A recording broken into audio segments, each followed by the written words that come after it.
What shall it profit a man if he gains the whole world but loses his own soul? God is ready to break every debt of wrath that the devil has put to ensure that you remain in slavery. While we were still sinners, Christ died for us.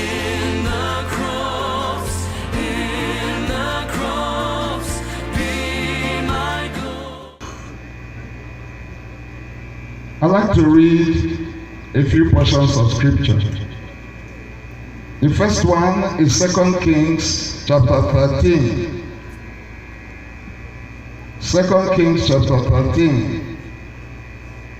2 Kings chapter 13 verse 14. Actually 14a.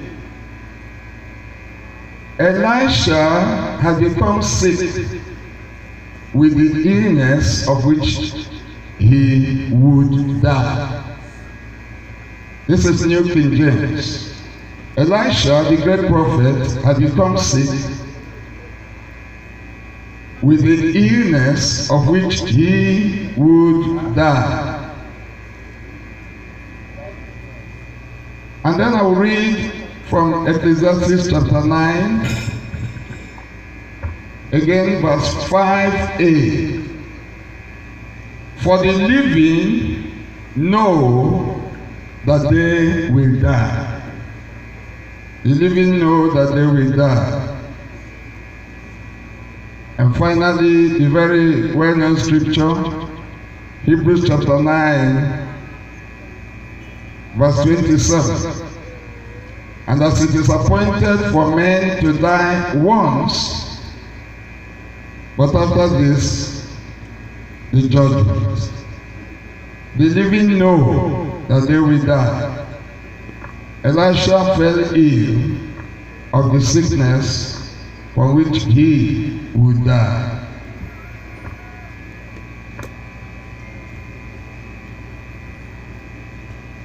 I would like everybody to repeat my topic with me. There's a young man here named Daniel Lazarus Ogwa. This Daniel Lazarus Ogwa is my ICT assistant, inherited from the former general superintendent. Just yesterday, he was reminding me, and we were laughing over it, that I was preaching at a burial not long ago. And then I think I was carried away by the Spirit, and I was saying what was true.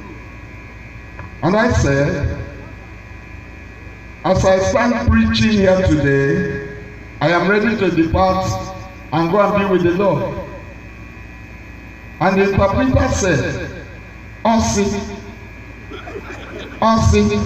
n'otu aya guzo ebe a taa, na ya jikere ịhapụ gaa gebe Jesus nọ. I looked at the interpreter, I repeated, I said, he wasn't supposed to say Osi. When I repeated, he still said Osi. So I said, I now asked him in our language, I didn't manage to now say Osi. He said, I think we should care about.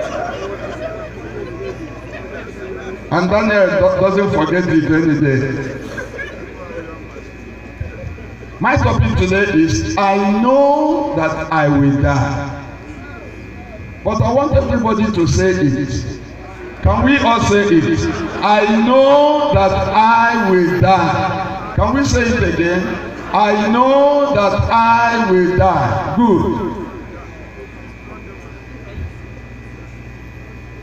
Ọtụtụ mgbe anọ m na-eche mgbe anyanwụ ga-ada, onye bụ ọdịnihu ga-achọta m, ma Chineke nọ n'igwe ọmara, ga-anọ n'etiti ndị dị ndụ, ga-anọkọta n'etiti ndị nwere onwe ha, ebe ọ bụ n'ụzọ m ga na-edu m, chebe obi m onye nzọpụta m. Lee, ọ dị n'iru nọ n'iru m, ma ime ebe m ga-anọ, ma ebe ụzọ m ga na-edu m, chebe obi m onye nzọpụta. Lee, ọ dị n'iru nọ n'iru, ma ime ebe m ga-anọ, ma ebe ụzọ m ga na-edu m, chebe obi m onye nzọpụta. Some glad morning when this life is over, all away to my home of God's celestial shore. I'll fly away. I'll fly away, oh glory. I'll fly away. When I die, hallelujah, by and by, I'll fly away. I know that I will die. I know it. And every day of my life, I prepare for my death. I learned this lesson a long time ago. I am not inviting death. I am not saying let me die today. I'm not saying let me die tomorrow. But I know that I will die. And wisdom says, prepare for your death. Every day we live is God's gift, and He does not owe to allow me to see tomorrow. God does not owe me tomorrow. The only time I know is now. Now that I'm holding this mic. I have read of some ministers of the gospel who died behind the pulpit, preaching, slumped, and went away. And that's all about it. Well, he went to church, he went with his wife, the children, and everybody thought it would be the same. That day was not to be the same. Everybody must get ready to die now. If you are not ready to die now, I'm not saying you should invite death. If you are not ready to die now, something is seriously wrong. On Tuesday, we were at Tokoto. I have this relation of mine, worshiping the same home church. Thank God my district superintendent is here. He came to invite me to his retirement send-off service. He was the Oyo district treasurer. He brought his card, he brought some bottles of wine. I saw his wife, I said, my wife, what are you doing around here? And they would all laugh and joke.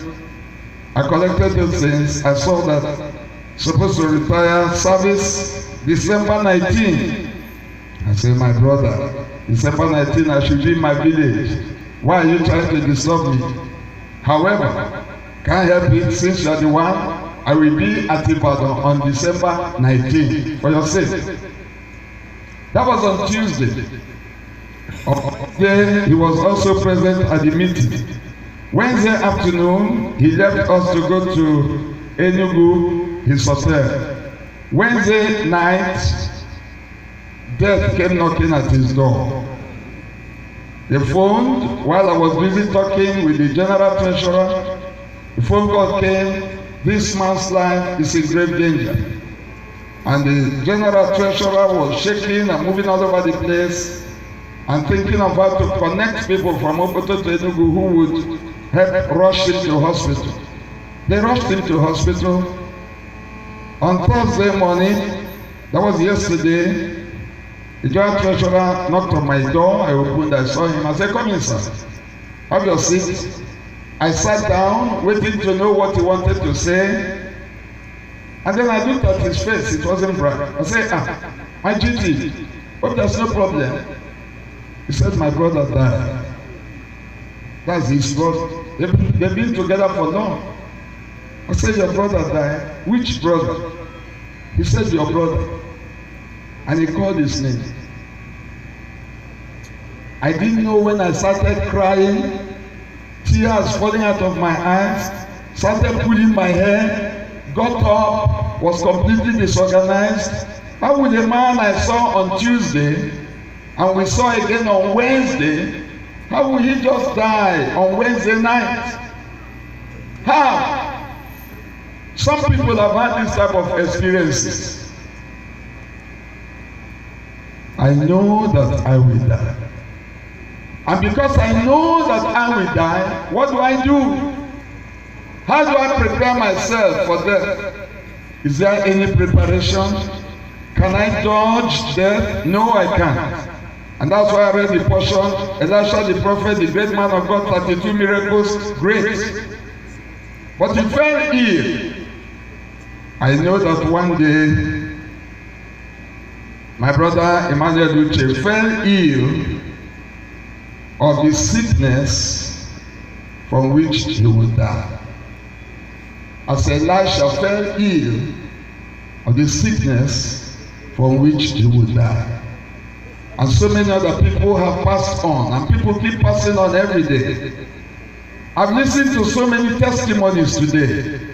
I was listening to know what made Emmanuel unique. And I think I heard it from Chiji, came my sister. She made the statement, say, "My husband was a child of God." I heard many people saying he was generous. Yes, you don't need to be a Christian to be generous. No, you don't need to be a Christian to be a philanthropist. You don't need to be a Christian to give scholarships to people. You don't need to be a Christian to be a giver. There have been great givers in this country. There have been people who giving scholarships in this country, send people to university, done all types of things, and yet without Christ. My sister said that her husband is a child of God, and all he was doing stemmed from his being a child of God. That's the difference. There are people without Christ who do these same things. They may even do more. That's not why I came here today. That's not the principal reason I came today. I came today because I've been privileged to have known this man, been privileged to have related with him, and I joined those who say because they know that he was a child of God. So let's narrow it down. Somebody called me the other day, all from the USA, and he said, "Sir, I listened to your sermon, about 5 or 6 of them. I discovered you're always talking on salvation." I said, "What did you want me to talk about?" He said, "Talk of other things, talk of money, talk of this, talk of that." He now suggested to me topics. I said, "My friend, who did you think was the greatest evangelist in recent times?" He said, "Well, it may have been Billy Graham." I said, "What was he talking about?" "What?" He said, "Well, he was talking of the souls of men." I said, "Fine. I am in his class. We're talking of souls of men. I'm not talking of your money. I'm not even necessarily talking of your good health, physical. Not talking of all those things. We know the scriptures. Jesus said, "Seek ye first the kingdom of God and his righteousness. He will add things." These are additions. These are not the main thing. The main thing is the kingdom. The main thing is the kingdom. The main thing is the kingdom. The kingdom means that God rules in your life. That's what it means. If God does not rule, then he's not king. God reigns in your life. If he's not reigning, he's not king. We're not here to talk about philosophy. We are not here to talk about what the Apostle Paul called vain janglings of men.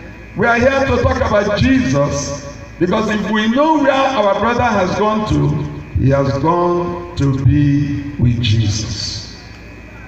That's the final bus stop.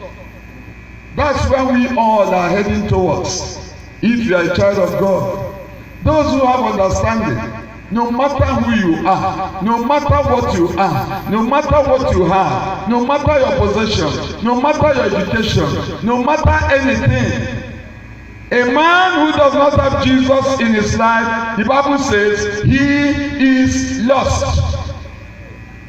And that's why Jesus said in Luke 19:10, for the Son of Man is come to seek and to save that which was lost. A man who does not have Jesus in his life, he is a dead man, spiritually dead. And the Apostle Paul said in Ephesians 2:2, how people were dead in trespasses and sins. A man who does not have Jesus in his life, he is adjudged guilty before God's bar of judgment. He has guilt on his head. For all have sinned and come short of the glory of God. And David it was who said, I'm conceived in iniquity. Then I added and said, and you are born in iniquity. And you are born into a world of iniquity. And you make people that are filled with iniquity. But you must be delivered from that iniquity. And you cannot deliver yourself. Only Jesus can deliver. For as long as you have not given your life to Christ, you are guilty. Now you may be a member of Assemblies of God. Foremost Pentecostal Church, Mother Pentecostal, and so on. There was a time they were trying to recognize people by the churches they attended. He said, this one is Holy Life. Deeper Life, I know what they stand for. These Assemblies of God, I know what they stand for. And so on and so forth. But the point remains, it is not our corporate name that will save anybody. You cannot, because you are a member of Assemblies of God, be said to be ready for the rapture. There are members of Assemblies of God who are ready for the rapture. There are members of Assemblies of God who are not ready for the rapture. Those who are not ready for the rapture, they are living all types of life that are anti-rapture. A pastor may be preaching every day, they hear with their ears, but it doesn't sink anywhere. There are even pastors who are not ready for the rapture. There are even other ministers who are not ready for the rapture. There are deacons who are not ready for the rapture. There are ambassadors of the king who are not ready for the rapture. There are choristers who are not ready for the rapture. It cuts across everywhere. It's not a matter of title. It's not a matter of title. It's not a matter of how long you have been in the church. It's not a matter of whether you built Amakama Church single-handedly. Very good. But that's not the matter. If you did that, then the Lord will appear to you like he appeared to Cornelius in Acts chapter 10 and say, you've done a lot of good works. Go and send for that reverend to come and tell you about Jesus. Otherwise, all your good works are lost. That's it. I am here today to call our mind back. I was whispering to someone, I said, burials used to be solemn occasions.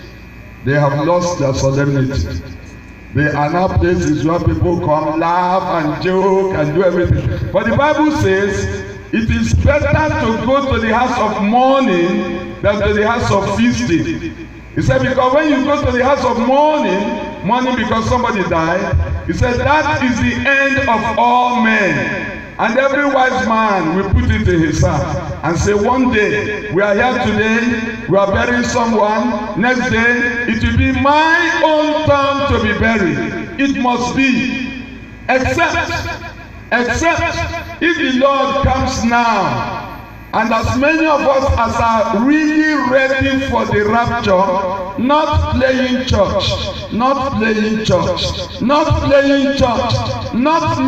quoting scripture, not merely offering up prayers. Many who are really ready for the rapture, if the Lord comes now, then we can drop this thing that the Apostle Paul calls the body of this earthly tabernacle. That is the most important thing. That is the most important thing. That is the most important thing. And I'm believing that the Holy Spirit will drive it into us, every part of us. The most important thing is that the Lord is coming again. Somebody was speaking here. He said we should not weep like those who have no hope. Yeah. If we are not to weep like those who have no hope, why? Because the Lord is coming to take his own away. Anyone who doesn't have Jesus is condemned. Condemned by God. Man's walking up and down looking as if he's free. You may be physically free. You may be financially free. You may be free in other aspects. But you can never be spiritually free when you don't have Jesus. Never. You can never be spiritually free. And we know all the scriptures. And all those scriptures are true. God watches over his word. It will never drop down to the ground for nothing. God watches over his word. And we are told in Psalm 119:89, his word is settled forever in heaven. We are told in John chapter 10 verse 35, the scriptures can never be broken by anybody. They must all be fulfilled. Now look at what Jesus says. In John chapter 3 from verse 16. For God so loved the world, all of us, that he gave his only begotten Son, that whosoever, and whosoever means whosoever, believes in Jesus, should not perish but have eternal life. For God sent not his Son into the world to condemn the world, that should be verse 17, but that the world through him should be saved. Verse 18, he that believes is not condemned. He that believes not in Jesus is condemned already. Not in Jesus, is condemned already. And this is the condemnation. Light is coming to the world. Men have loved darkness rather than light. They hate light because their own deeds are evil. And I understand that scripture very well. I understand it very well. I understand it very well. People who hate light, who hate the light of the glorious gospel. Why do they hate it? Why are they angry? Why are they uncomfortable when they see light? Their own deeds are evil. They are evil. They are living in evil.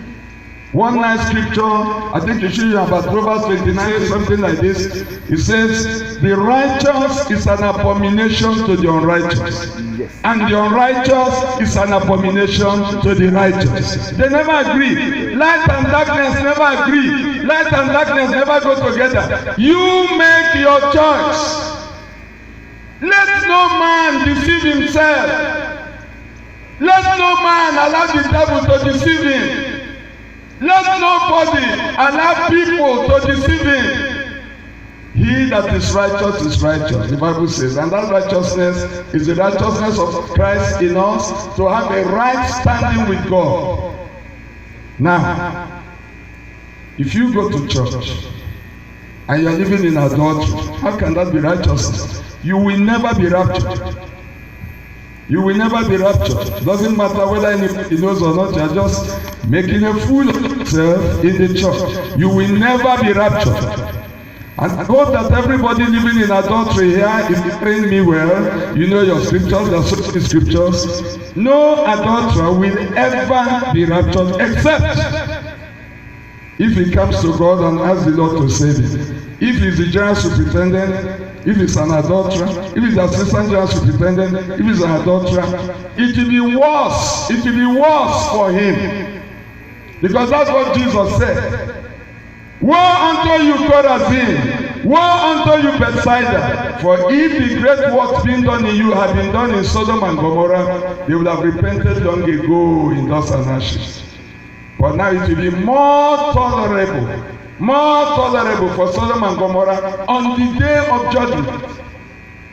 However much you love a brother who passed away, if you are living in sin, then you have missed it. Don't say people need to know. That is a lie, devil. People need to know. In fact, that's not connecting people with your life of sin. As for flesh. As for knowledge, maybe if you are an Assemblies of God person, so take a decision. Maybe to discipline you or what? No. There are people the church has not disciplined who are already disciplined by God.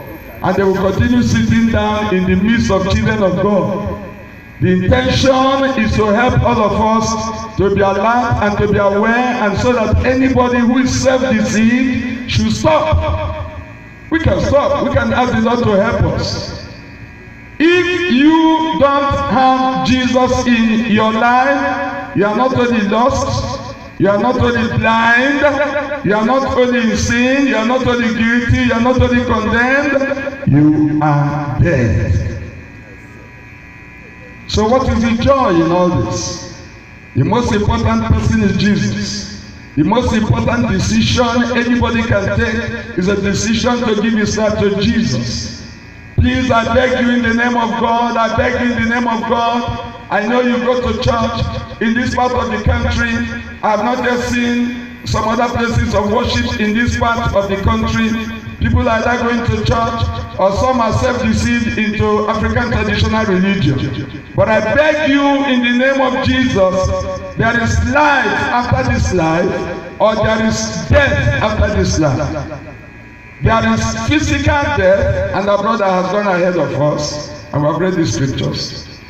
There is spiritual death, by which a man is physically alive, but spiritually separated from God. He has no relationship with God, because he has allowed the devil to be master, king, ruler over his life. The intention today is to present the word of God, remind us that every man outside Christ, every man or woman who has refused to crown Jesus king over your life, don't let people tell you it will be well with you, because it will not be well with you. It will not be well with you. Finally, you are going to hell. You are going to hell for the singular reason that you refuse to give your life to Jesus. How can it be well with a man going to hell? It will not be well with you. Whatever they are telling you looking at the physical. Looking at the physical. They are not talking of the spiritual. It can never be well with any man who is lost spiritually. It's not well with him. It's not well with him. It's not well with her. It's not well with them. They are completely deceived by the enemy. The only thing that will make things to be well with you is when you open up your life. God who created us, God who gave us the breath we are breathing every day, and we don't pay him, and some of us have even forgotten that we are breathing. We have forgotten it completely. We are breathing. And it is when he stops that process of breathing that you say a man is dead. There's nothing else anybody can do about it. He just stays there and becomes lifeless. You can't talk with him, you can't jest with him, no more communication. He can't eat, he can't drink, he can't toilet, he can't do anything, nothing. He remains there like a log of wood, because the breath of God has been removed. It is this same God that people insult every day. They think he is blind. How can he who gave us eyes be blind? He's not blind. He is omniscient. He knows everything about me and everything about you, and that should give you joy or challenge you to stop doing nonsense, because God knows everything people don't know. The Bible says in Hebrews 4:13, all things are naked and open in the eyes of him with whom we have to do. The Bible says in Psalm 139, if I go to heaven, it is your throne. If I come to earth, it is your footstool. If I run into the waters, you fetch me out. If I run into darkness and say that darkness will cover me, darkness becomes like light unto you. Where will I run away from God? Nowhere, because he's omnipresent. And he records. He records. God has a perfect record of my life. God says that the thoughts of my heart, which I have not verbalized, he knows them completely. As you are looking at me now, you are thinking. In fact, if you are busy me in your heart, God knows. If you are saying, sit down, God knows. He knows everything. When you think right, he knows. When you think wrong, he knows. And when you crown your life with evil thinking, evil thoughts, wickedness, abomination, pretense, hypocrisy, he knows. That's very important. We are dealing with God, not with men. Forget about men. Forget men. Men are not the judge. Men are not the recorder. You can trick men. You can cheat men. You can play wayo. You can play biribiri. You can play magomago. You can play LGBT on men. But you can never play it on God. And it is God that matters, not men. Man, no. For this matter we're discussing, no. Only God matters. So what does God know about you? He knows everything. What does he know? As you come here today, what does God know? Are you true? Are you honest? Are you holy? Are you righteous? The righteousness of Christ, the holiness of Christ. Are you an honest man? Are you living a crooked life so that John the Baptist will come and begin to preach? Repent. Let the crooked be made straight. Let the crooked be made straight. Stop singing hymns when you know you are crooked. Go and get yourself straightened out. Then come and sing. Stop preaching up and down when you know you are crooked. Go and get yourself straightened out. Then come and preach. Don't preach in pretense. Don't sing in pretense. Don't do any church work in pretense. It does not pay. The only person who is happy when we are doing these things in pretense is Satan the devil. He is very happy. He is very happy. And let them continue. He will encourage that person to continue. Because he knows that that soul is solid in his own bag. When you continue, whether you're a pastor or a deacon or district superintendent or whatever, when you continue in that hypocrisy and deceit, when you continue in that pretense, you know who you are. But you want people to think you're something else. That is hypocrisy. You know who you are. It doesn't agree with scripture. And you are singing the songs. We are marching to Zion. When the trumpet sounds, I will be there. We meet each other there. This and that. You know you shouldn't be singing them. You know. You are singing them. When somebody sees himself, he should go and repent. We were making a discussion the other day about a gentleman. These days, people are angry sometimes in some places. When you tell them to repent, they get really angry. That's what we are seeing in the church now. People are angry when you say, live a holy life. It's possible. If it's not possible, God won't have said it. He gives us everything possible to make us live that separated life from sin and separate unto Him for holy purposes. So it is possible. The Bible says, without holiness, no man will see the Lord. It's very possible. When you stress it in some quarters, people get angry. Come out of your witchcraft, they get angry. Leave other people's wives alone, they get angry.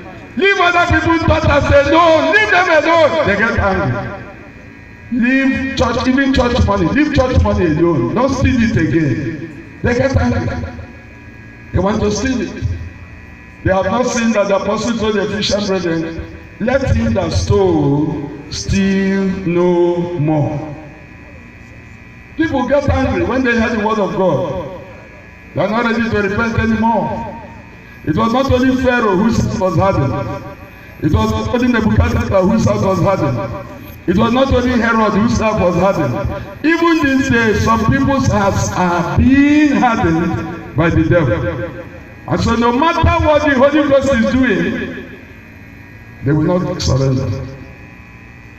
Maybe we have somebody here who has refused to surrender to the Holy Spirit, not to man. The business of the preacher, if he's a good preacher, is to bring the word of God and present Jesus unto you under the power of the Holy Spirit, so that the Holy Spirit will minister to you and use that word as raw material to help you to think and bring remorse. Remorse. There are people without remorse. Now, if you don't have a sense of remorse, you cannot be saved. There has to be remorse. A pain. The pain. The unhappiness. Why am I living a life that is contrary to what God wants me to live? Why don't I honor God in my life? Why don't I respect God in my life? Why don't I exalt Him in my life? What is my benefit from all this wuru wuru wuru wuru wuru wuru? What is the benefit of wuru wuru?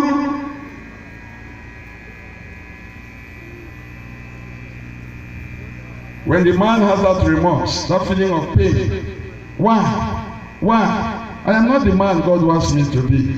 What do? The Holy Spirit takes over from there. Because it is His ministry in John chapter 16 verse 8 to 11 to convict the world of sin, to convict the world of righteousness, to convict the world of judgment, but not just to convict and abandon them, to lead them to the cross, to lead the person to the cross, to introduce Christ to the person. When the Lord Jesus came, He came to glorify the Father. Now that He has gone to heaven, the Holy Spirit is here. He is glorifying the Lord Jesus. It is His business to lift up the Lord Jesus, and that's what He's doing in the life of any man who wants to be like Emmanuel Uche. Let the Holy Spirit come and take control. Let Jesus be King of your life. Let Jesus be in charge of your life. Let Jesus be the power of your life. Let Jesus be the authority of your life. Let Jesus be the owner of your life. Let Jesus be in full possession of your life. If there's anything a proprietor of your life, let it be Jesus. Let the only name that matters above all names truly be Jesus Christ. And that's what the apostle said in Galatians 2:20. He said, it is not I that live, it is Christ who lives in me. I am begging anyone who is here today, Ambassador Emmanuel Uche, he has run his race, he has finished everything, he has gone to be with the Lord, so I'm not preaching to him. Preaching to him will be stupidity. What type of thing is that? How can I preach to him? I can't. My business is to preach to the living. I preach to the living. So that anyone who has been blessed of God to be alive today, you are alive right now, take the only decision that matters. Moses told Israel, I place before you life and death, blessing and cursing. Then he said, choose life that you may live. And Jesus says, I am the way, I am the truth, I am the life, I am the life, I am the life. Jesus is the life. There's no other life. So thank God today, and we pray that every one of us, you think, and as you think, let the Holy Spirit help us. Those of us who say we have given our lives to that life, and check it every day, because the trumpet will sound at any moment that we do not know. It's either the Lord is coming for us, or something makes us to leave this place, and we assume we are going to be with Him, but it will be a reality if we accept. Brethren, let me say this and close. I shudder at the scriptures, and I shudder sometimes as I listen to sermons. This is what makes me shudder. God is behind every word He has spoken.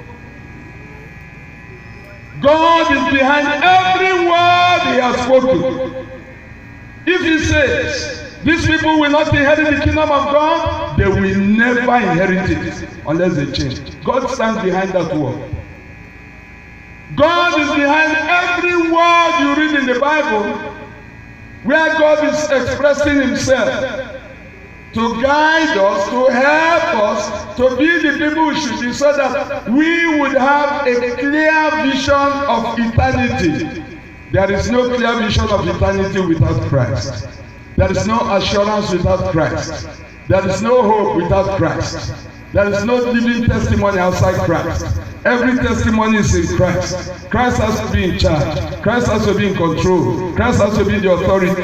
GK Jim must give way. A GK Jim must go and sit somewhere, and Christ must take over completely. Victoria Jim is my wife. Give way completely. Let Christ take over completely. For if Christ does not take over, there is big trouble all through eternity.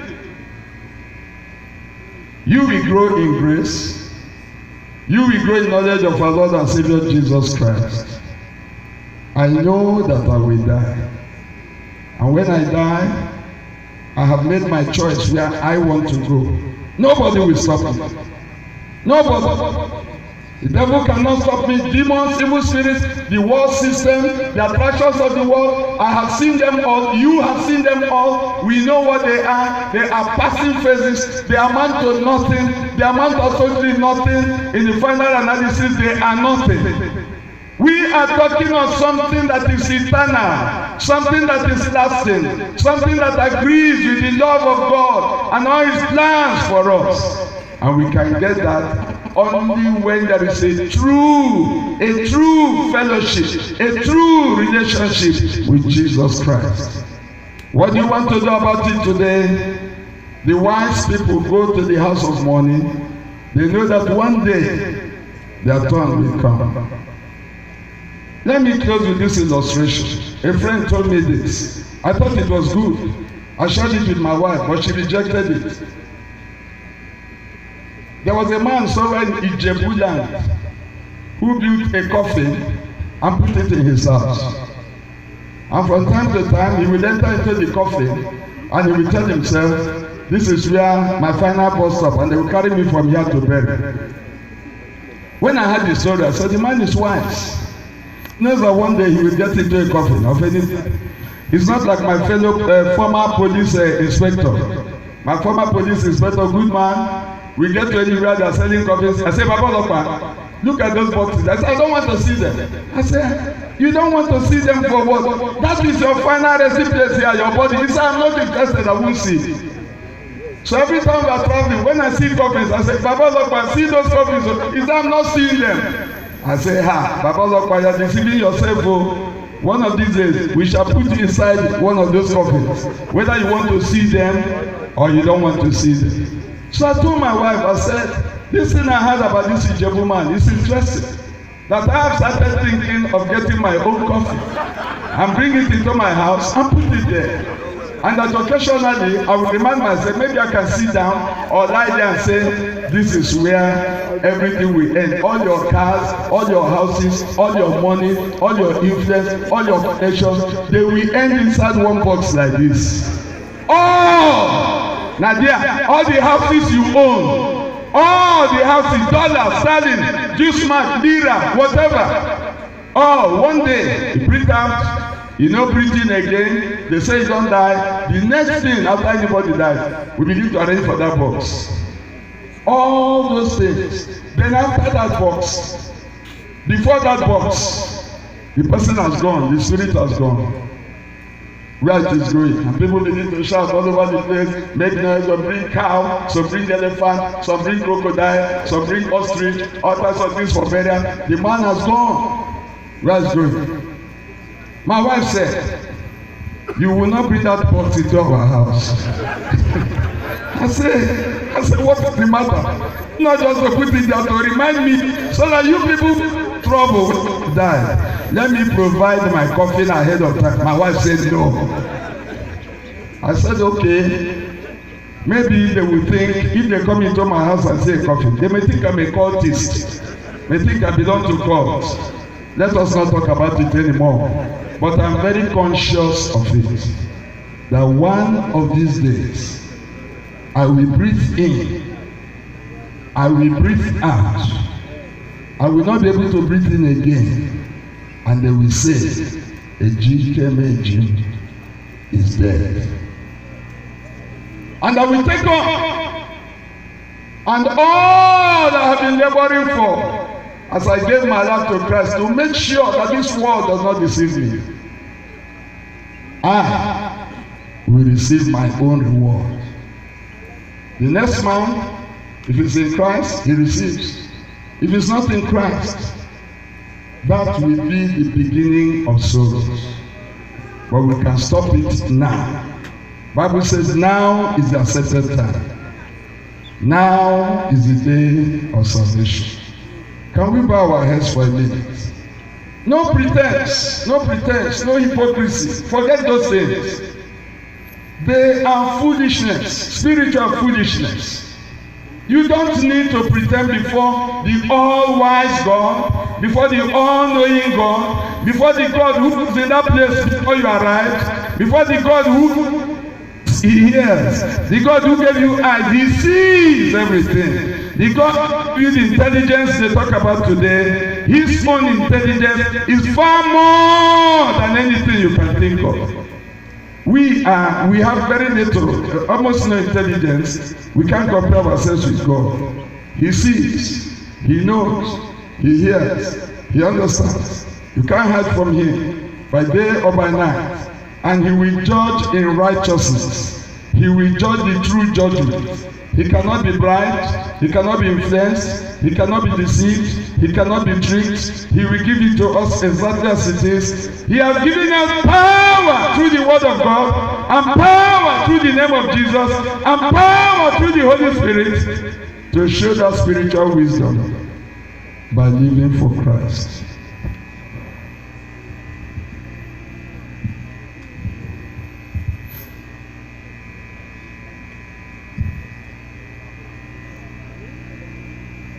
You and I, we do not know the day of our exit, but we can determine where we will spend eternity. And this is the day that we should take that very decision if we have not done so before. I think we have heard God speak to us very clearly. The preacher has not just eulogized our brother that we have come to bid farewell, but he has challenged us. Today can be the beginning of a new era in your life. You can start the most honorable journey of your life, and it will end you up in that glorious place that we are anticipating to go. I will die someday. I'm very conscious of that. Not in a hurry to go, yes, but at the same time, very sure that it will happen someday. It can be today, it can be tomorrow.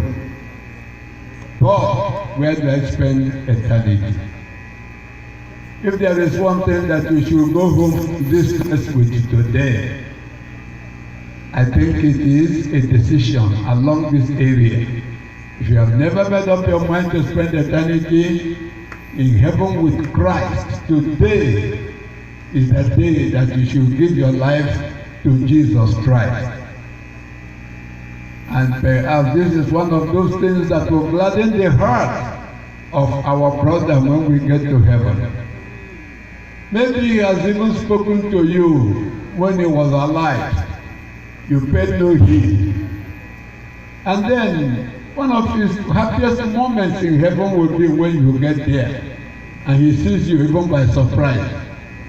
What happened? You say, oh brother, that day you were going home. That day we bid farewell to you. I heard a message that has now brought me here. And he will know that not only when he was alive that he won souls for Christ, but that even as he was on his way home, souls were converted. I think I just give you a minute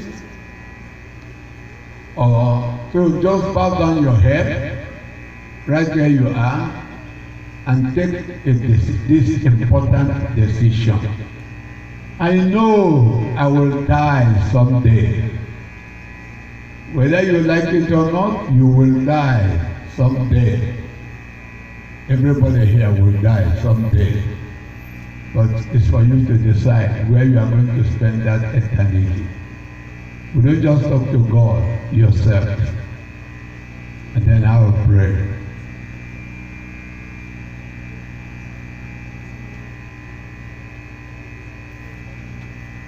Our Father and our God, we give you glory and honor today. We thank you for having eloquently spoken to us through your servant. You have made your mind very clear as to our standing before you today. You have turned everything over to us to take a decision, to decide where to spend eternity. Eternity, not 100 years. Eternity, not 1,000 years.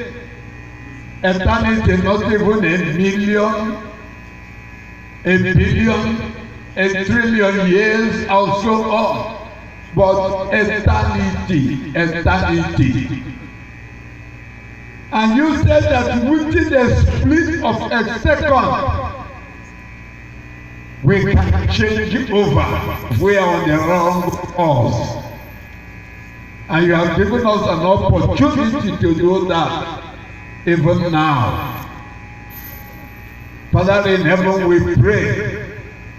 Should there be anyone here today that is on the wrong course, heading towards destruction, towards hell, God Almighty help such a person to reverse his course, to reverse her course, so that we will end up in heaven, where we all will meet with our brother again when we get home.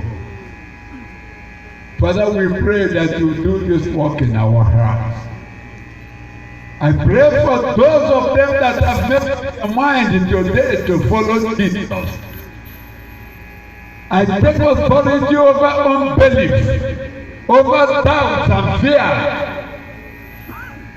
I cast them out, of God Almighty, from this house, praying that your spirit will take full control. Take full control this day, that your name, O God, may be glorified. Father, have your way. We also pray for your servant that you have used today to bring your word to your children. We pray that you keep refreshing him, O God, so that any other time that he has to stand anywhere to proclaim your word, he will speak your mind. Nothing other than your mind, without any compromise whatsoever. Have your way, dear Lord, and receive all glory and praise due your holy name today. In Jesus' most precious name we have prayed. Amen.